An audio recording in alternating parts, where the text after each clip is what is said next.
So I just saw Revenge of the Sith with my dad in theaters for the 20th anniversary, and I just have to say that was one of the most awesome experiences I've ever had in a movie theater. Especially since I haven't seen this specific Star Wars movie in probably 15 years. I just find this to be one of the hardest movies I've ever seen to rewatch, because obviously Order 66 is just heartbreaking. We'll get to that later in the video, but let me just say, wow, I highly recommend going to see this movie. Take your kid, take your little brother, your nephew, someone you know, one of your friends who never got the chance to see these in theaters, and go see this movie. Revenge of the Sith absolutely holds up on every front, from the special effects, from the acting, which again isn't that great, but it's not like movie acting right now is that great either. No. Now, it was funny as I sat there and as the movie was about to begin and people were kind of shuffling in, people were extremely excited. I mean, there was a group of 10 friends, and this is a Tuesday night at 8 o'clock, and they were so excited sitting there in anticipation as the movie was about to begin that as someone who creates content for a movie channel, I love seeing other people get excited about movies because I freaking love movies myself. And this movie in particular is so special to this original prequel trilogy because not only did people not really like the first one, which I love the first one, I just dropped a video on why that movie is a great movie. And then there's the second one, which is just absolutely horrible by almost everyone's standards. Revenge of the Sith had to right the wrongs of the previous two movies. It had to come out and pretty much get everything right and end on the perfect note, and they absolutely did it. Now, at the time it came out and for the couple years after, I don't think it was received that well either. It was accepted, it was the best of the prequel 3, but as you look back, I mean, this movie is so much better than so much of the superhero sci-fi action we've gotten these past probably 5, 6, 7 years. That opening scene as Anakin and Obi-Wan fly to go get Palpatine and rescue him from Grievous, those special effects, they were phenomenal.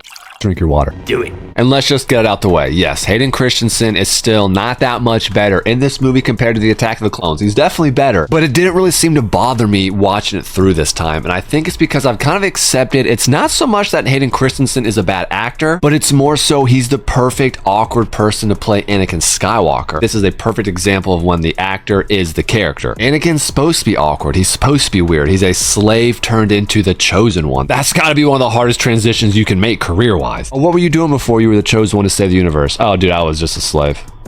What? Hit that subscription button and turn on notifications. And that becomes more obvious as the movie plays out because Anakin is kind of really dumb. I guess as a kid, I never quite understood what he was doing. I kind of just was in love with Natalie Portman Padme myself, so I just accepted what he was doing as, you know, that made sense. She's that hot. But the way he refuses to see through Sidious's lies, Palpatine's lies, and doesn't understand that everything he tells him ends up not being true. Like, for a perfect example, when he came out and pledged his allegiance to him after he had killed Mace Windu, he basically said, hey, I don't know how to save people yet, but we can learn it together, which should have been a, wait a second, bro, at the opera, you told me it had been learned. And then right again, after Anakin officially becomes Vader in the suit, he asks Sidious, where is Padme? And he says, oh, she died, you killed her. Right there, I felt as if a Vader should have killed Palpatine right there. I guess he didn't have his lightsaber on him and he's too distraught, but considering earlier he had already contemplated the idea of killing him to take power with Padme, I think right there would have been that moment where he just was like, well, I don't need you anymore, but. And in correlation to that, one thing that's always bothered me is Padme's death, that she just decided to stop living. She no longer had the will to live. Look, I have the utmost respect for women. I have the utmost respect for mothers, and I just cannot believe that a woman of her status who just gave birth to twins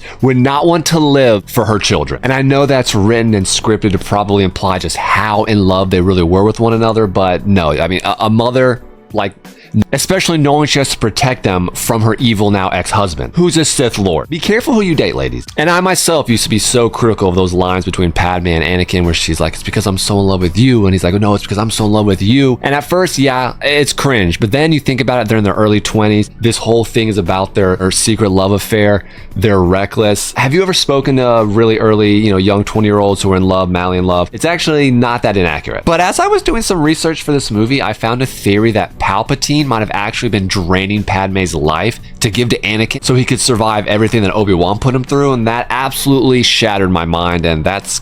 Has anyone else ever heard of that? Because then that brings me to Obi-Wan, what are you doing, bro? Not only are you making a major risk, which obviously came to fruition by leaving this man alive and not for sure dead, allowing him to come forth and hurt other people, you were then, in essence, allowing your brother to sit there and die in pain. Like, well, we're hunting a deer or any animal. You put it out of its misery if you can. You're just gonna sit there and let Anakin burn and die like that? Like, damn, bro!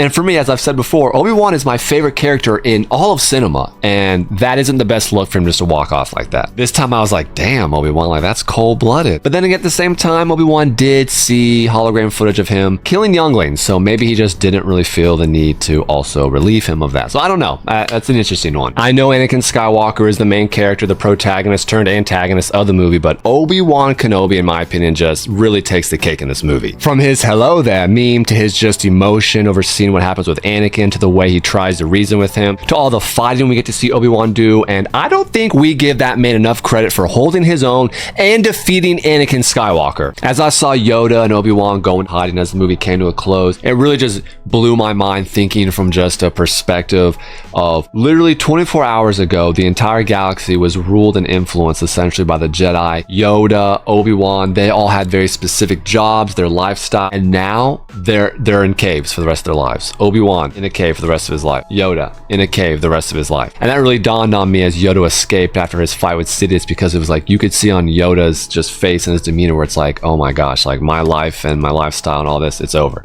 Now getting to what we all want to talk about, what everyone really remembers about this movie is the downfall of Anakin Skywalker and just how freaking difficult it is to stomach and watch this man continuously make decision after decision, making every wrong decision he could. And this movie really does such a good job of just teasing us with the idea that Anakin may not become Vader, just because this is one of those movies where you watch it and you hope what you know is going to happen doesn't actually happen. And you see him go to Mace Windu and he shares with him the truth, and Mace says, you'll have my trust, and he says, go and wait for me in the council room, and he does it, and you're thinking to yourself, holy crap, this might not happen. And then you see Anakin start to cry and it's like, oh no. And man, this is where I started squirming, bro. I leaned up and I was just like, no, no. And you see Anakin fly there, and the epic scene of Mace and his two absolutely useless clerical Jedi next to him walk up in the most awkward fight, really, I think in the movies. It is an awkward one, and I think it's because either Sidious is supposed to be that fast that he makes them look slow, or Sidious is just a different fighter, because they do have those like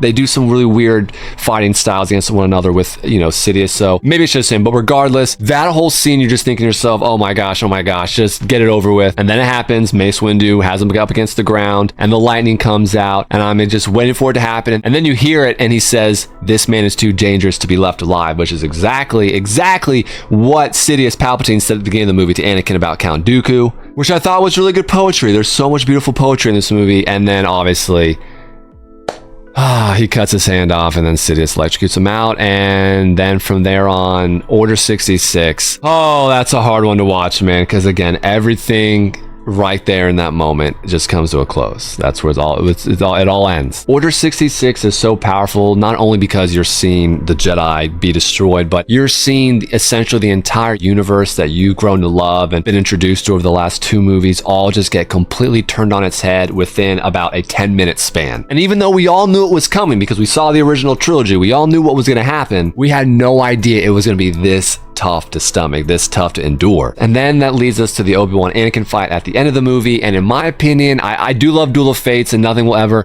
have that impact on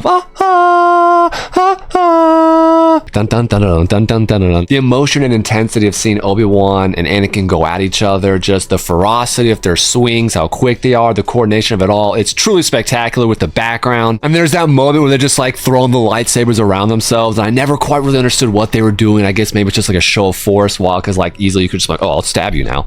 But it's just so incredible. And as they're fighting, you can feel a genuine pull where they want to speak to each other, where it looks like they're trying to communicate, but both parties recognize that there's no chance this person's going to listen to them. I think we've all been in an argument with that one person who we want to convince so bad to listen to our point, but it's not going to happen. And the only thing that's going to come after this is either violence or you're never talking to each other again. Overall, going to see this movie in theaters was an absolute treat for me. It was an experience I've never had before. I've never seen a re-release movie in theaters, and I definitely look forward to going to see some of my other favorite movies again. And it's such a cool concept and idea that like you're watching and consuming something that if you're seeing it in the moment, it's like, oh my gosh, Samuel L. Jackson, Ewan McGregor, they're so young right now. Hayden Christensen, it's like, no, that's not the world anymore. The world was so much more simple just 20 years ago. And so it makes the whole experience such an awesome kind of just time warp to the past, because you kind of just get to go into that moment, pretend you were a kid again and watching it when it originally released. Let me know in the comments where you would rank Revenge of the Sith amongst other Star Wars movies. As always, go out there. All right, that's enough yapping for today. Go out there and do something great.